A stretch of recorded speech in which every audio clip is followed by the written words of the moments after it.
Broadcasting live. It's America's longest running talk show on computers. It's Computer America, bringing you the biggest names in technology with guest interviews, new products, and your emails. Listen live at ComputerAmerica.com on any device around the world. Email the show at live@ComputerAmerica.com or find us on social media. Be sure to check out our website for contests, giveaways, show notes, live video stream, podcasts, and more. You're listening to Computer America.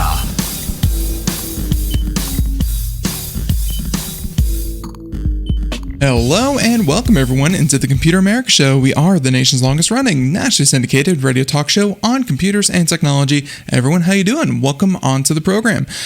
Today on the show we have Sandy Berger. She'll be joining us here in just a moment. She is our resident consumer electronics expert. And yeah, we're going to be talking about, well, probably a lot about tablets, a bit about routers, and things that you yourself might be looking at, thinking about, or going to one day upgrade and get. So yeah, this is going to be very relevant, and of course to a lot of people out there, Sandy's just a lot of fun to talk to, and we're happy to have her on. Now, ComputerAmerica.com, that's where you'll find everything, past shows, future shows, all the shows, everything you need to know about today's guest. We'll have a link to any articles that we talk about, any products that we discuss, anything and everything that you hear on the program today will be at ComputerAmerica.com. There you'll, if you can't catch us live on IRN, then the second best place is of course the podcast, which wherever podcasts are heard, but of course we have a full list over at our website. Now with all that being said, let's links to social media, reviews, contests, giveaways, all that good stuff, ComputerAmerica.com. Now, with that being said, why don't we go ahead and bring on our guest and just get talking? I think that's going to be the best way to do this. So, as I said before, Sandy Berger, longtime Computer America contributor. She, she's an author. She's of course, been in the industry for a long, long time. And hey, one of her best qualities is that she is honest to a fault, and that means that what you hear about products here on the program are her honest opinions, especially since she's very non-biased in that she uses these, and if she doesn't like something, hey, it's she'll let you know. So everyone, welcome onto the program once again, Miss Sandy Berger. Sandy, how you doing? Ben, it's good to be here. Happy to have you. And yeah, how you been? I know it's been about a month or two, and is everything going well? Yeah, everything is going well. I'd love to say everything is back to normal, but as you know, it's not. It's not even close to back to normal. However, we have gotten a lot of the COVID stuff out of the way, and hopefully we're on the move upward. Yeah, for sure. It's been weird times for everyone, and I'm definitely seeing as well, just things getting a little bit more back to normal. I know that CES is supposed to be in person again next year, but I think we're going to skip that. Just Sandy, you've been to CES, and CES is a giant convention where about 100,000 people all shake each other's hands, and I'm worried about some kind of super mutant COVID that's just going to happen in CES or something like that. So probably going to sit out this year. But well, I think I'm going to sit out this year as well. And I've been going for years and years, since probably around 2000. So I love it. I love going there. But after COVID, you think about being with 100,000 other people. It kind of scares you. So yeah, I don't know what kind of turnout they'll have this year. That'll be very interesting to see. Well, I'm hoping that they take a lot of, in last year they had a strictly online one. I'm hoping that a lot of the resources that they've developed with, just having all the information available and kind of these digital booths that they had, it was very easy to find and connect with the companies that I wanted to connect with. I hope that they, keep an emphasis on the digital side of the whole convention, because man, that made my life so much easier without actually having to go there. So I hope so at least. Well, we'll see what happens next. Definitely. Where we're at with the COVID thing. Let's see what happens next. Definitely. So for everyone out there watching the video portion, you can see myself in the background, iPadOS, and that's going to be very relevant to what we're talking about because, Sandy's segments often come up with, kind of what she's been up to, whether that means a new sound system, television, routers. I believe this time we're going to talk about tablets and that whole world. So, Sandy, if you wouldn't mind, I mean, you came up with this topic of iPad and Apple Pencil and all that kind of stuff. What brought you to this point? Were you in the market for a tablet? This is the one you landed on, or you just finally you got something that you finally wanted. Why were you in the market for a tablet, and how did you come to this decision? It's kind of funny because I didn't really need a tablet. We have several tablets floating around the house, a lot of Android tablets, and I have the original iPad Air, which came out, quite a few years ago. But I started looking at them and looking at tablets and thinking, okay, what would be the right thing to get right now? In other words, Apple is constantly putting new things out, and should I buy one or should I not, or what should I do? And I decided that iPad is still the premier tablet out there. There's no doubt about that in my mind, that it can do some things that other tablets can't. It has apps that other tablets don't, including a few apps that I use. So I decided to take a good look. The thing is that they have gotten less expensive. They really have. Yeah. You can now buy a regular iPad for $329, which up until now has been pretty unheard of. Go ahead. Yeah, I was just thinking that, back when iPads were, kind of first making the scene, a lot of them were, $400 or $500. And again, those are exclusively from Apple. But then you had like the much, much cheaper and affordable ones. And I was also kind of curious because you've been very, you've been coming on the show talking about your relationship with Lexi, Amazon's digital assistant. Right. And I mean, there is an Amazon tablet competitor. So, but let's keep going with that, and then we'll talk about why you didn't choose some of the competitors. Okay. The reason that I didn't, and I do have Fire tablets here that I had, and they're much less expensive, and that's a great way to get into the tablet area if you just want something that's a cheap tablet, and that's the one place that Amazon has not gone. They have not gone to making a higher end tablet, where Apple has improved their tablets constantly. And now they have the iPad Pro, they have the larger screens, they have 11-inch tablets, 12.9-inch tablets, which really are laptop replacements. I didn't really need a laptop replacement, but I wanted something just fun to play with. I immediately crossed off the iPad mini because it just hasn't been updated lately, and I think it's probably due for overall, if they even keep it in the lineup. So the iPad, same thing. It didn't have everything that I felt I needed. So the iPad Air was the one that right now is well priced. The iPad Air starts at $599, but it's on sale everywhere. Now, that might be because they're going to come out with a new one.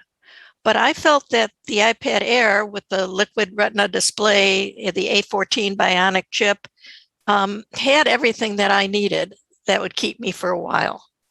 Right. And so that's the direction that I went in. Yeah, and of course, we're going to talk about this, but also in the past month or so, I think since you were last on, Apple had their spring event or summer, some kind of event where they introduced the iOS 14.5. I think was the recent update with the the iPadOS 14 upgrade. Have you, and you mentioned that you had a couple of tablets kind of floating around, but you also mentioned that Apple has been continuously improving. Do you think the tablet experience has gotten better or worse? I mean, I know that a lot of people, like Windows had to back away completely from their mobile designed operating system. Right. Do you think that the user experience for tablets is still good, I guess? I do. And I think Apple has improved that over the years. A couple examples are the introduction of the Pencil, the Apple Pencil that you can now write on the tablet. The other thing is the iPad Pro and the things that it can do. So basically, they've kept improving. The bionic chips are great, and they have really done a good job. I think a good job of keeping up with technology, and they're different. They're better. They can do more. How long have you had hands-on experience with the iPad Air? I had the original iPad Air, which I still have, and it still works. Actually, and then your new one? Quite well. The new one I've just had for about 2 weeks. Okay, well, that's enough. How's the battery life? Because that's wonderful. That was wonderful. One of the biggest problems with the original iPad Air is not only was the battery life not very good, but it took a long time to charge. And when you run out of charge, you're like, okay, if I can get back to it in an hour, I'm good. But the old iPad Air just took a long time, took a couple hours to charge it up. This one is giving me a good day's worth of 8 hours worth of use. That's good. So that's one thing I really like about it. The other thing is what you just mentioned about Apple having done iOS 14. And iOS 14, I think, has some big improvements. I was disappointed to find that the one improvement that I liked the most in iOS 14 is not available on the iPad 14. What's that? Which is the app library. Now, you still have an iPhone, don't you? I do, right here, yeah. Okay, and have you installed the app library? No, I have not. And you're talking about we're gonna specifically. Get you to do something. Yeah, and that's not books, so that's something that you download from the App Store? Well, actually, it's there if you're in iOS 14. If you've got it already updated, it should be there. I can't recall how to actually get to it. Right. But what it is, when you have your iPhone, you're scrolling through pages and pages of apps, right? Trying to find the right one. Oh! You're talking about, let's say you're on, your phone, swipe all the way to the right past it, and then you get your app library. Library. Okay. Yeah, I got that. Yeah. Okay. So I think that's extremely convenient because it takes away all the clutter. And I was disappointed. I should have known because I listened to the previews and all that. But actually, it's coming to the iPad Air in iOS 15. And they just opened the public beta on iOS 15. So I will definitely update this to iOS 15, and I'll come back and give you a little more on what that can do. Absolutely, yeah, and I just saw that. I thought that they just introduced iPadOS 14. So the fact that they already had the fact that they already have a preview of 15 is a little surprising. But I guess Apple always has new hardware coming out around the holidays. So I'm sure by the holidays, iOS 15 should be right. On and its another way. nice thing that Apple has done, and they continue to do, is to upgrade the iOS and not charge anybody. Well, if your hardware can support it anyway, right? They don't charge you for the new iOS. And over the years, they have added a lot of great features. And I just have to say that I'm seeing a lot of articles that are actually kind of spill out from iOS 14 in particular, in that Apple has really been giving people the ability to control what information that apps access, which is better late than never, because obviously, apps were collecting as much data as Apple would let them. But now, Facebook's on full meltdown, and, people are opting out of, kind of user tracking and all that kind of thing. But I got to say that it's not just, kind of user interface and quality of life, but it's also privacy minded as well, which is good upgrades for, a passive iOS update. Right. And now they let you, you can say whether you want your data spread about or no, you don't. Yeah. As you know, a lot of the advertisers are complaining about it because they're not getting as much data on us as they used to. But I think it's a very good thing. I think it's a great first step for Apple, and I applaud them for doing that. I'm so with you on that because and obviously computeramerica.com does advertising and things like that. I've always said kind of the advertising for our users. I always said it's like the most generic kind of thing because I'm like, yeah, you can get hyper personalized and all that stuff, but like, man, advertisers don't need to target the exact people down to the particular set of eyeballs that might need, mattress or the latest gadget or whatever. Like I often felt like advertising was getting way too personal and to the point of almost like brainwashing. So a lot of what Apple has been doing, I've definitely been appreciating. And by the way, just, if you're watching the video portion, here's, some of the preview things that can happen with, this is what's happening with the preview with the iPad. They're really focusing on functionality as well. What have you found, because you mentioned you thought you weren't really in the mood to buy a tablet, and then you said, let's just get a tablet.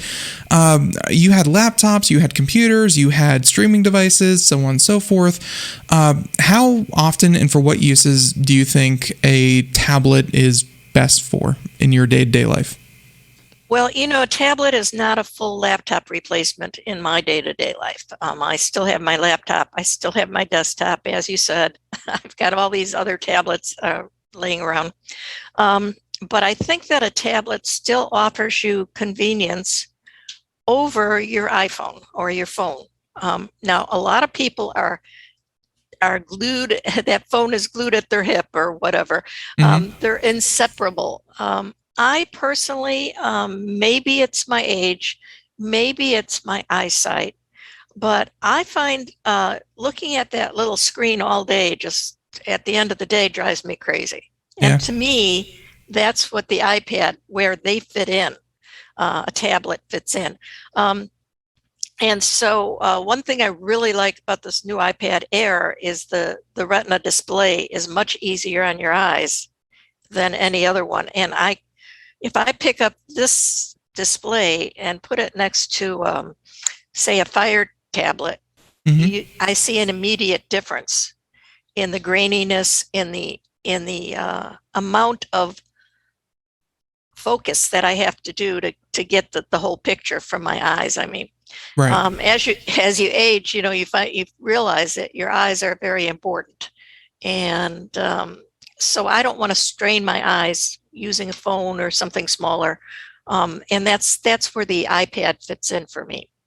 Gotcha. Yeah, and of course, looking at some of the competitors, I guess Apple has always prided themselves on having a very nice display. And I don't know if you before you purchased this, I don't know if you just did online research or if you actually went into a store to look at some of the competitors. I think, and kind of looking it up myself, I think the only like real competitor was the what do you call it? Not the I want to say Samsung Galaxy Tab. I think is the one. Did you see any other displays that you liked? Or, I mean, you mentioned that you just didn't like, let's say the Fire tablet. Were there any other displays that you liked? Yes, Samsung has a very nice display. But again, if you put it side by side with the iPad, or in the times that I've done that, Mm-hmm. the iPad has always come out on top. So Gotcha. that's why I went in the direction that I did. And then on top of that, you also went with the Apple Pencil. And I won't lie, Craig recently got himself a tablet, and of course, he had to get himself a pencil with it because what would a tablet be without a pencil? And I think a lot of people might think, well, this is just for artists or people who want to, draw or create art. Is that the case? Is there a use for the pencil outside of creative pursuits? Definitely. There is definitely. And I do some creative things.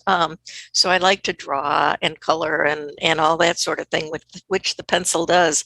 Mm-hmm. But with the introduction of iOS 14, they've got a situation where you can scribble almost anywhere. So you can go to Safari, and if you don't feel like typing, you can go ahead and take the pencil and write in where you want to go. and you can erase it right there as you go. So they've done a lot of work on the pencils, and they're on the second generation pencil now. Right. And you, by the way, be very careful if you buy an iPad and you want to get a pencil, make sure you get the right pencil, because generation 1 is only good with certain iPads and generation 2 is only good with certain iPads. So the iPad Air uses generation 2 pencil. And it is pretty fantastic in my opinion. It's pressure sensitive, which none of the other pencils are, and it's expensive. I'll tell you the truth. I think the pencil runs about $130. Yep.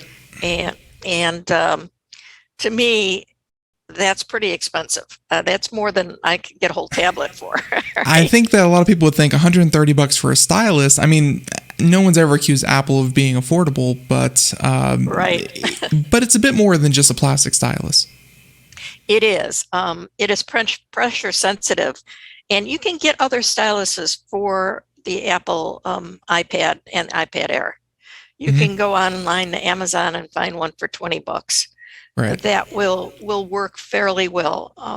Although I have had personal complaints about some of those old, I don't want to say fake pencils, but pencils that are not from Apple.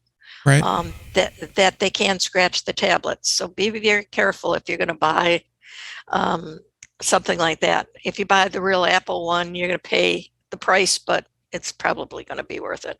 Yeah. Also, the second generation one is magnetic, so you don't have to pair it or do anything. It just attaches to the top of the screen. I definitely found that very cool that it actually charges by just clipping onto the side of the tablet. Now, I'm not, the tablet that I have access to does not have a case on it. I know that a lot of people like cases. I'm assuming that if you get a case, there's a way for the case to let the Apple Pen or the Apple Pencil charge with the case still on. Right. I assume. And Apple, of course, has thought about that. Yeah. So, they have what's called a Magic Keyboard and a Smart Keyboard. Again, you have to be careful about which tablet you buy and which keyboard goes with it. The iPad Air can take either of the keyboards, and the keyboards are different. They're very nice. They're very responsive, but they're extremely expensive. I think the keyboards were going for $300 or so. Now, that is crazy. If you've only paid $400 for the device, to have the keyboard at that price, I think even with Apple's penchant for more money, I just think that's kind of so. But I have to say that there, as far as keyboards go, there's probably a lot more keyboards available that are just Bluetooth keyboards, and you could probably just stick with that magnetic. They call it the Smart Folio case, and just have a Bluetooth thing. But I think that Apple people like buying Apple products in particular. I think they do too. Yeah. And I am somewhat of an Apple person, but not exclusively. So that doesn't really apply to me. I have seen many cases with keyboards or without that actually accommodate the pencil as well and charge it while it's in the case. Right. So that's pretty easy to find on Amazon or wherever you want to go. I have to say though that and this is going to be a bit of a tangent, but I recently purchased the Apple AirPods Pro, whichever one were the more expensive ones, and the way that they just work within the operating system, that it can just detect and it starts pairing and it names them and it keeps them from pairing with any other Apple device. Probably the best user experience I've had for a peripheral. Like Apple products just work with Apple products, and it's honestly it's like second to none. It's but you do pay probably more than you should have paid for those devices, but they do just work together. They do, and that's the same experience that I had with the new iPad Air. Basically, I turned it on, I put my old iPad next to it, and the new iPad said, "Hey, do you want to move your stuff from the old iPad to the new Yeah. one?" You say yes, and boom, it's done. Now, I had a little more trouble than that because I have an iPhone. I have certain things on it. I have the old iPad Pro Air that I have certain things on. So I'd had to do some of the moving things myself. But for the most part, it could have easily been done all by Apple. Gotcha. Yeah, it's and to talk a little bit about the AirPods Pro. Have you ever tried these, by the way? I have. I tried the original ones, and they were very good. I enjoyed it. They had some shortfalls, which they have since corrected. Right. So Yeah. I'm sure that the new ones are great. The Pro, I have never heard something like the noise canceling and kind of the passive setting that or the transparent setting that they have with these things. It really does just kind of block out the whole thing. And like after wearing these, I was like, I get why people walk around with them in their ears, because if they had it set to transparent, you hear everything. Like you don't miss a single thing, and you get to listen to your music. Or if you're at the airport and you just don't want to hear anything, it just a push of a button, and it does that very well as well. I have to say though that just kind of personally, Sandy, I'm sad to report that when I was younger, I had like a lot of ear surgery. Just because I was born with really crappy ears, and I just found out, after I purchased these for like $230, that none of the tips fit into my ears, and I could wear them for about 5 minutes before they caused me a lot of physical pain. Let's just say Craig got a nice little gift because I physically could not wear AirPods. Again, a very personal problem, but that's just kind of my experience. So I love them. They were great. They worked amazing, very convenient, but I physically can't wear them. I'm sorry to hear that. I did not have any trouble with the ones that I had, and I just have not had any trouble with headphones at all. So let me ask you, are you listening to Apple Music? No, actually, no, I'm not. More Amazon service, but but no. Okay. Well, Apple, as you know, I just love music, and I subscribe to Amazon Music. Yeah. And so that's usually what I play. And they have high def, which they charge a little bit more for. But Apple has recently gone all high def at, I believe, no extra charge. So with your new headphones, you tell Craig to go ahead and listen. I think they actually come with a 3-month subscription to Apple Music. They did. And you can hear a big difference. They even support Dolby Atmos, which is, to me, just amazing.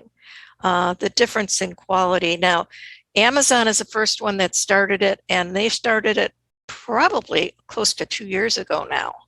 The Lossless music makes a huge difference. We've all been used to listening to MP3 music, and we don't realize how much we're missing in the actual music itself, the way it was recorded in the studio. The lossless high def music gives you that, and I'm again happy with Apple for doing that. Yeah. Now I think their prices wind up being about the same as Amazon's higher tier, so I don't think you're gaining much. But if you're a big Apple fan, pretty competitive, and of course, like you said, when you purchase a lot of these devices, I mean, Apple seems to be giving away subscriptions to a lot of its services when you buy their products. So always something to kind of consider. I got to say though that I think it was with like the AirPods Pro and like the Spatial, like the transparent setting that happened there. I honestly felt like I was hearing better than with just my ordinary ears. It's really amazing. And one little upgrade I wish that they would fix, because I just wasn't the biggest fan of that feature, was that they have a very explicit left and right headphone, and you're supposed to put them, I think, like left in first and then the right AirPod. And that helps things, kind of with the spatial audio and, just so it knows kind of how that whole thing works. I hope that they fix that in the future and that they can kind of sense their own position, using Bluetooth or some other, gyroscopes or whatever system. I hope that they do away with that, and eventually although I guess the way that the speakers are set up, they probably can't. I wish they were interchangeable is my point. But no, it's very clearly one fits into one ear and the other does not. So. Well, they're doing a lot of work right now with audio, and you see it a lot with the hearing aids. Yeah. It used to be where you had to go to a regular audiologist, you had to get this sort of checkup on your hearing, and you had to pay $5,000-$6,000 for hearing aids. Yeah. And now they've opened that up, and it's opening up more and more as we go. But there are apps, and we should do a show on that because it's really impressive. There are apps that you can take your hearing and take a hearing test, and they can actually prescribe hearing aids for you. Yeah, and a lot of hearing aids nowadays are made for Apple MFI, so right. They are actually very, very well integrated into the Apple thing. I was just about to say that about a week and a half ago, I don't know if you've ever heard of the company Noopl before, Noopl. I had them, and I had their product sitting here on my desk. And Sandy, for anyone else who wasn't, kind of watching that one, the main feature is that you have to, and that's kind of one of the reasons I purchased these, was to test this product, but you have to use the AirPods Pro, and then essentially what you buy from them is this little device that actually, like these little suction cups kind of suction onto the bottom of your iPhone, and this is a microphone. And the microphone array is, kind of right there, that right. Little circle looking thing. And this microphone array is supposed to pair with your AirPods and act as kind of like a pseudo kind of thing. The main thing that this product does is it acts as like an additional level of noise canceling and kind of noise pickup. So like if you're at a crowded restaurant, it will automatically detect people who are talking, and like you don't even have to kind of move your phone to get them to listen. It actually can direct the beam based on where you're looking with your AirPods. It was very cool technology, but again, only possible with the latest AirPods because of all the tech inside of them. I can see how Apple is going to start pushing their way into kind of like a not like the disability market or the prosthetic market, but they're going to put a lot of technology in there that everyone's going to be able to use for whatever need they have, including hearing That's right. loss. And Apple has always been really good about accessibility. Yeah. And so that doesn't surprise me at all to hear you say that, where Amazon has gotten into prescription medications. Yeah. Okay. So if Apple wants to go into devices like hearing aids and things like that, that would not shock me at all because they've got the technology there. But one way or the other, we're the beneficial benefits of this. We actually get to hear better music, we get to hear more, we get to have better help with hearing aids. It's all a win-win situation for the consumer. Right. Yeah, and of course, hey, Apple's doing this for Apple's sake, because if they can put out better equipment than their competitors, then hey, you're probably going to go with Apple. But Apple's working on it, and again, we kind of got on a tangent for the accessories for the iPad, but again, circling back around to the iPadOS, or I should say just the iPad in general, you like it, and you think that do you think that every house should have an iPad, or is this something that, if you're more connected and you're tired of, kind of staring at a screen or something like that, do you think, more people should consider getting one? I think it really depends on your situation. If you're very happy just using your phone for a lot of the things that I use my iPad for, well, that's great if you can do that. Some people are tied to their desktop computers and would not give those up for anything in the world. So it depends what you want to do, but the new streaming situation, you can stream to just about anything. You can Yeah. stream television to the iPad, to the iPhone, to the desktop computer. So all these devices do pretty much the same thing, but they have different advantages. Gotcha. Yeah, and by the way, I was looking at, and I'll go ahead and include this in the links, but this is Tom's Guide, great website, and they were talking about the best tablets. This one came out, I want to say about 4 or 5 days ago, and they're kind of echoing what you were saying, where kind of the best kind of budget tablet would be, or the best kind of general tablet would be an Apple iPad. That was their number one. Number two was kind of like their best budget tablet, which was the Amazon Fire 7. But then it was like number 4. And they said the best iPad for your dollar was the iPad Air 2020, because it really is just markedly better in every way from the original iPad. It is. Yeah. It is. And we talked a little bit about audio. This has stereo speakers, and the audio is quite a bit improved from the original iPad. And it's as good as or better than most tablets. Right. So, you can play music on it. There's all sorts of things you can do. These things are fabulous, actually. If you think back to where we started, think back to maybe your first tablet that you ever had, and you're like, wow, these things are great today. The first tablet I ever had was like and I'm sure that they were guests on the show way back when, but it was like this amalgamation of like an e-reader, but it had an LCD screen in it. And what that meant was that it was mainly used for reading, but it had a battery life of about 40 minutes.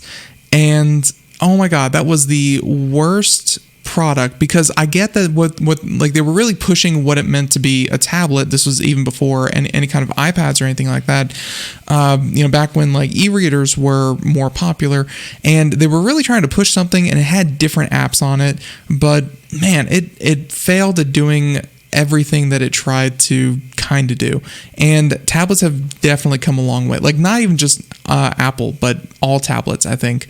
They all kind of have their own little niche that they do pretty well. Without a doubt. And I see you have on the screen right now Microsoft Surface, which has some nice tablets, and those are actually more desktop replacements in my mind. But it brings me back to thinking about CES, which we just talked about back in, I want to say 2002. Bill Gates had a party at CES where he announced his tablet PC. I remember that. Do you remember that? It was actually a fabulous party. They had Big Bad Voodoo Daddy and all sorts of martinis and great things. But it was with a pencil, as we're talking today, and he had people drawing caricatures on his tablet and showing that off, and they would send you the caricature later when you got back. It was what should have become the Apple iPad, but it didn't. It was premature, number one, and number two, it was a little too big and heavy, and number three, it was much too expensive. So Bill was just before his time on that, and he gave up on the tablet PC right before Apple took it over. Had he not given up, same thing happened with the internet with Microsoft. I mean, they're doing very well, but they could have been the be all and end all involved here.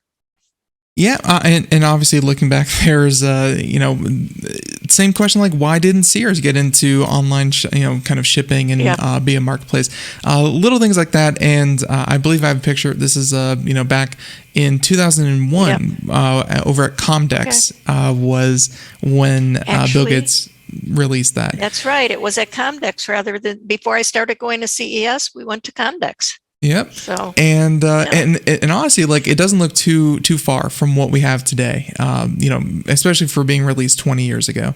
It's but yeah, and obviously with let's see, I believe right here with the Windows Surface Go 2, Windows though, I have to say, Sandy, that I don't know how much of the Windows 11 preview that you saw, but it seems like Microsoft is finally doing mobile right, in a sense, where instead of like, creating like a kind of like a watered down version of their operating system, they're going to bring more mobile elements to their desktop system, and they're going to let their desktop system, I guess, kind of be a little bit better on their mobile version. Like the tablet is a more fully fleshed out than many other kind of tablet operating systems that I've seen.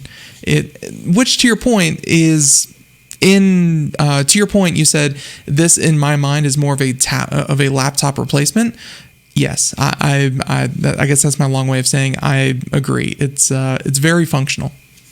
Yes, and Windows 11 is going to be very interesting to see if they do it right or they don't. Microsoft has had a hit or miss type thing. There was Windows XP that was just fantastic, and I think that was followed by Windows ME, which was a big nothing.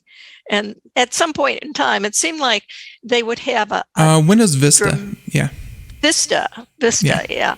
But they would have a dramatic operating system that was really popular, and that was followed by a big flop.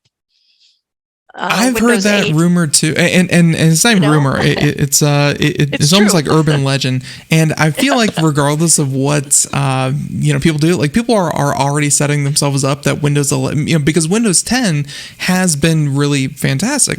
People really enjoyed it, and it's almost like, Sandy, I'm already seeing the whispers that Windows 11 can't be good because we have to preserve this idea that it's one good, one bad.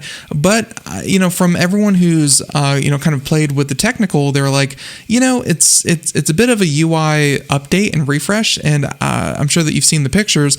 It's very much reminiscent of Apple. Like it's it's not straight up the dock, but things are kind of centered instead of off to the left, like with the start bar and start button, things like that. Right. Yep. But the people who have used it, it's essentially Windows 10 with a little bit of an update. So it's hard to imagine it's going to be that bad because it's not that far from what we currently have. I think you're absolutely right. I think actually, I believe from what I've seen that Windows 11 is going to be very good. Very good for everyone. And I'm super happy that they decided to go ahead and make it a freebie, which they could have said, oh, well, we said 10 was the end, but now we're going to do 11 and we won't charge you much. We'll just take a little bit. So it's really nice that they made it free. And I think, like I said, I'm going to like it. I do like the Mac look that it has. Mm-hmm. It just reminiscent more of Mac than Windows. So yeah. We'll see. And kind of getting into it a little bit further, you have used obviously Fire tablet and kind of Amazon devices. From what I understand, it's not like you're getting full blown like BlueStacks, so you can run any Android device, or I'm sorry, any Android app. But it's like, I think it piggybacks off of the Amazon App Store, so that any kind of Android app that runs in the Amazon App Store can run on Windows 10. And so it's not the full blown Android App Store, but it's something, right? Like that's good. Mobile finally being able to run on PC. It actually surprised me when I found out that Amazon was doing the App Store for Windows 11. Mm-hmm. So it's quite a surprise. Yeah, it's something, and again, like it's not that you get a million apps that suddenly can run on your PC, but I guess for some of the more popular ones, they're going to kind of let you. And by the way, again, we're watching the video here. The operating system is super Mac-esque, I would kind of say. So I'm honestly looking forward to it, and Microsoft's hitting all the thing with hitting all the points that I like with just kind of interplay, interconnectivity, things just kind of work together. That's one thing, Sandy, I wish that modern operating systems did better. Like, I know that Apple, and credit where credit is due, Apple with their iOS 14 and their latest Mac OS, which is, I completely forgot which mountain range they're up to. I can't keep track of those mountains. Yeah, whichever the latest one is, they have done an amazing job that if you want to use your tablet or your phone as like a, to store files or transfer files or things, or, you can even use like your Apple mouse or whatever, and actually scroll over to your tablet from your desktop. Man, one unifying experience. Apple's doing it way better than Microsoft, but like that's what I hope everything leads to, is what Apple is currently doing. I think it will. I think everything has to consolidate to a certain Big point. Sur, thank you, Craig. Yeah, Big Sur is the latest OS. That's right. Yeah. But it just comes over and over again that everything has to consolidate eventually into one. We'll see what happens. But one thing I did want to mention when we talked about operating systems, and we talked about the Fire tablet being an inexpensive tablet that's good, and it gets you into what you want to do with tablets. The place that's lacking is the operating system. Yeah. Amazon has their own operating system on the Fire tablets, and it's just, to be honest with you, not very good, not very compatible with other things. And I really don't like it much at all. But Amazon has been focusing on other things like the Echo devices and the Ring devices and all the other stuff that they have going on right now. So that's one piece of hardware that I don't think that they've kept up as far as making it better and better, as Apple has made their iPad better and better. Now, maybe that's coming. They can still go back and make changes and improvements and take over the low end of the. Well, I'm sure that they've spent all market. their budget, Sandy, on the wall clocks and the microwaves that are Amazon compatible. But yeah, and Amazon, it's always felt like they weren't so much in the hardware business as much as they were the service. And I got to say, like their video streaming, their music streaming, obviously their marketplace, all of the services and kind of digital stuff works amazing. I guess I should chat, and that's what I usually say. I'm thinking about it. I'm actually a big fan of their hardware, and now that I say that, because I like their digital assistants, I like their cameras, I like their doorbells. But you're right. I guess the one area is just their tablets that are lacking. Everything else is pretty good. Everything else is really good, and has they've put a lot of money and a lot of emphasis into the other devices, especially the Echo devices, which has been their main focus. And I love those. So, yeah. And let's see, I'm trying to think if now would be a good time to transition, or if there's something else I wanted to mention, and I think that there was, but it completely flew out of my head. So, okay, Apple has definitely gotten a lot of praise from us this session, but I wanted to transition just a little bit to another topic, and one that you have talked about on the show before. So, this may be a little bit of refreshing my mind, but to a lot of people out there, mesh networking and routers. Honestly, I'm going to be in the market for a new router, kind of appear soon, if I don't get this working, because I feel like the hardware that I have should work. It's not working the way I want it to, so I might have to start shopping around. But Sandy, in my mind, there's no other way to go with routers than mesh networking. Do you kind of get that same feeling? I agree completely. I have been recommending mesh routers for several years already, and some people still go out and buy a regular router, and then they buy an extender and whatever. Mesh routers are really, in my mind, the way to go. Now, what's wrong with the router that you have now? not enough connections, or? Yeah. As I was saying before the show, was that I have the original Orbi, so up on the screen. Obviously, NETGEAR has upgraded their system to now when you buy it, it's definitely denoted with this nice fancy blue line around it. But anyways, I currently have Wi-Fi 5, or for any people out there who like the old naming scheme, Wi-Fi 802.11ac.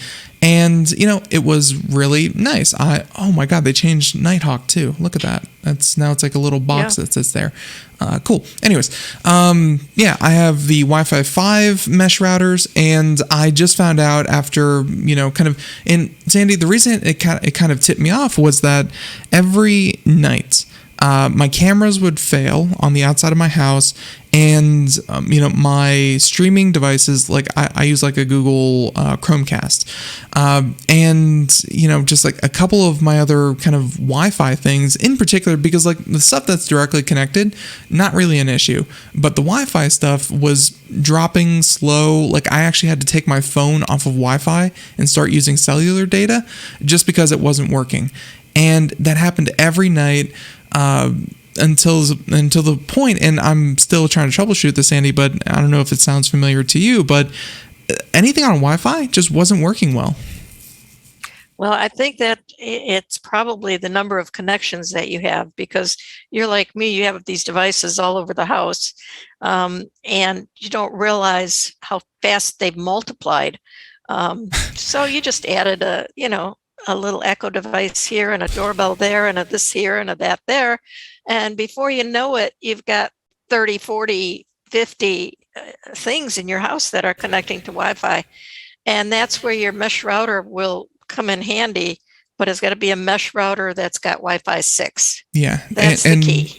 Yeah, and that's where I've kind of run into, and I think the straw, or what's much bigger than the straw, the giant redwood that broke the camel's back was we recently switched over our security system. And Sandy, I realized that we have 4 of those Ring security floodlight kind of deals, one for each side of the house.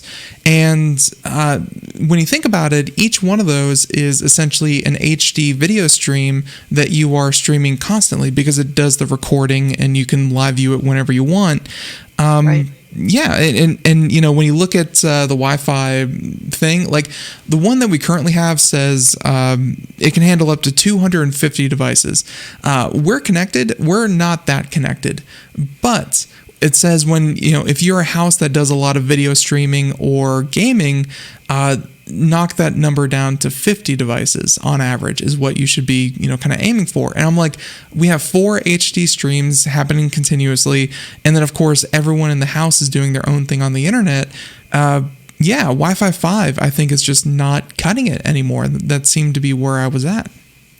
Yeah. And when I changed over to a new router, it made an impression that I was just elated over. Mm-hmm. My old one, I was resetting the router, 3 times a day or whatever. And I just realized I just had too many devices. And so I went with the Wi-Fi 6, and you had said, should we transition from iPod, from Apple and Amazon that we were talking about? But the device that I went with is the eero. I think that's how you pronounce it, eero. Yep. Which happens to be Amazon. I was just about to say that, because our security system, our doorbell, we have a lot of the digital assistants. So much of so many of our devices are already in the ecosystem. I'm kind of hoping it's like Apple with all the other Apple devices that just work together, Sandy. I'm hoping that if I get an eero Wi-Fi 6 system, everything will just work better together because it's all from the same manufacturer. Am I right in hoping that? Well, that's the experience that I had. I plugged this eero in. I have 3 units. You could buy, obviously, you can buy 1, 2, 3, as many as you need. But I have 3 units throughout the house, and my house is not that big, but I do have a lot of jutting walls. So I have, a place here that goes around this curve and around that curve. And I've always had a little bit of trouble with the internet. And the Wi-Fi 6 just does the job. That's It's what I'm set hoping up for. really easily. Yep, set up well. It's not any more expensive or less expensive than the others, in my opinion. When Right. you talk about Orbi, or I went from a Google Mesh system to this system, and I've been very happy with it. Well, and I was just looking at the latest NETGEAR. By the way, like, even though NETGEAR no longer currently, I guess, kind of meets my needs, I still love the system. Like as far as my first mesh networking goes, Orbi was great. I'm sure that the Orbi, the latest one with their Wi-Fi 6, I'm sure it would meet my needs. But again, I'm feel like I'm getting locked into an ecosystem, and I'm sure that with very minimal effort I could get them to work. But man, if the price is about the same, like you were saying, Sandy, and everything just kind of works together better, that's a big incentive to just go with the eero and the eero Pro. Right, and the idea that it does all work together, and it's not for anyone who hasn't had a mesh system yet.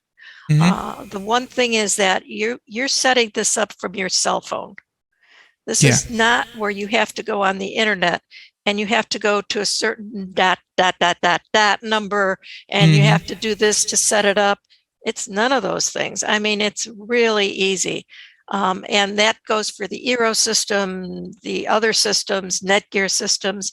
Any mesh network is going to be much easier for the average person to set up. Now, if you're extremely knowledgeable about networks, you could still do what you want, but you don't have to know a lot about it. And that's the thing that makes it easier. Right. It's and after spending many days and sometimes 10, 12 hours a day troubleshooting my own network, I know absolutely nothing about networking. That's I would say that I'm not even a power user. But having I'm sure that everything that I would need for any kind of household would still be available through eero. My point is, Sandy, since I had you on the show, I wanted to say that I'm considering the eero network, and you would give it your seal of approval. Like, that's something. I do. Yeah. I mean, I don't believe there's a really bad one out there. Mm-hmm. If you go with Wi-Fi 6, I think you're going to definitely see an improvement and probably solve your problems with whatever mesh system you decide to go with. Gotcha. This just happened to be, actually, the reason I got this one is because last year during Prime Days, they had it on a very, very good sale. And it had just come out, or the they original had just or the taken over Pro? the company. The mesh, the eero mesh. So not the Pro, because I'm also wondering what the difference is between the Pro and the and it looks like just more antennas. Right, I think one is tri-band, maybe. Yes, yeah. The Pro is tri-band. Yeah, that's it. Yeah, and you might need that with your setup, but most I'm already people thinking, don't yeah, most people don't need that. No, so I just went with the regular, and it's very good.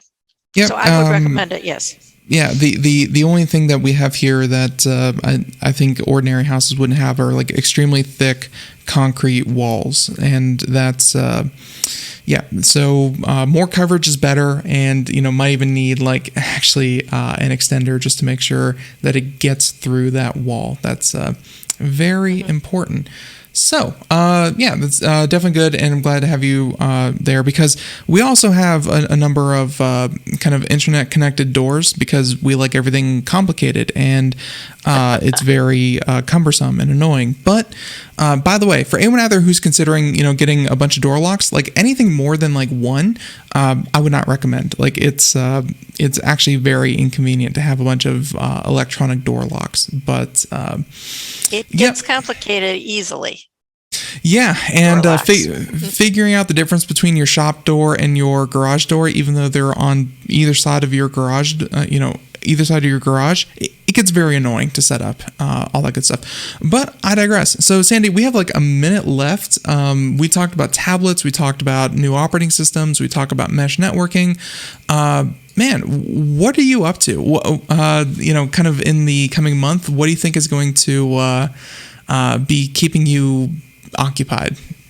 Well, I just also got some iTags. Since I'm in the ecosystem of Apple, I decided to go ahead and get some iTags. Is that what they're calling them? The Apple tags. The Apple tags.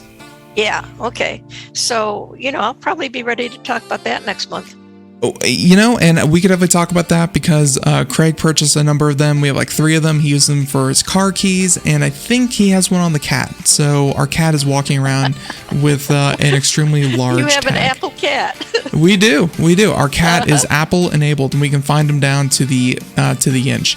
So, but everyone, we're flat out of time. That's what the music means. Sandy, I want to thank you so much for coming on short notice. Very helpful, and it was a lot of fun. Thank you for joining us again. All right, great. Good to be here. Yep, absolutely. Yep, absolutely. See you next month. And everyone, thank you for tuning into the program. If you want to find out more, computeramerica.com. We'll have links to everything. Until next time, everyone, have a great day. Thank you so much. Bye-bye.